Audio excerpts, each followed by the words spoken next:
Our goal today is to present facts known so far about the coronavirus and discuss suggestions made by the Centers for Disease Control and the World Health Organization on recognition, transmission, and prevention of the disease. There are multiple strains of coronavirus, but you've been hearing about coronavirus disease 2019, also known as COVID-19.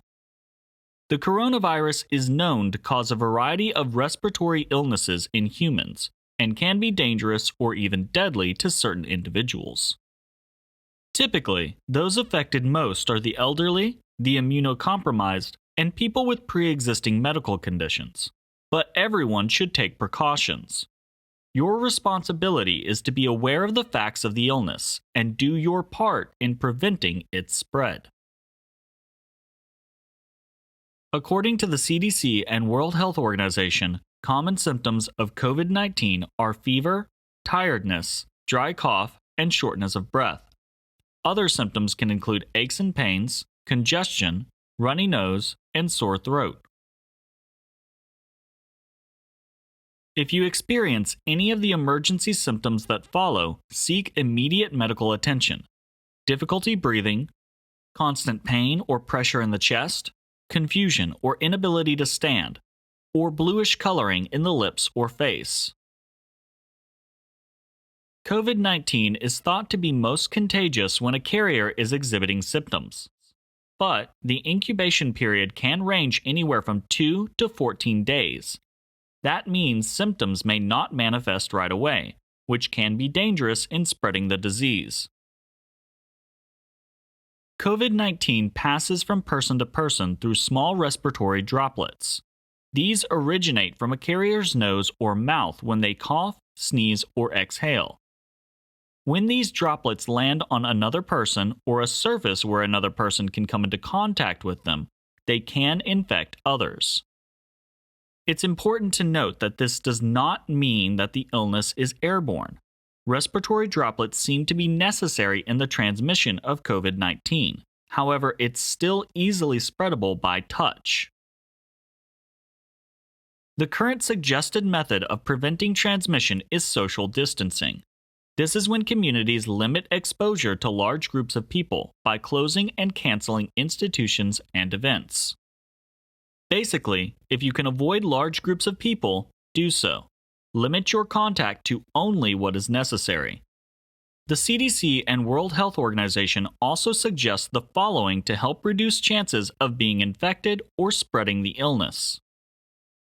Wash your hands frequently and carefully for at least 20 seconds, especially after using the bathroom, being in contact with others, or coughing or sneezing. Use hand sanitizer if you cannot wash your hands immediately. Be sure to cover coughs or sneezes and disinfect any surfaces. Avoid touching your mouth, nose, and eyes. Do your best to avoid contact with sick individuals, and if you feel unwell, stay home unless seeking medical attention.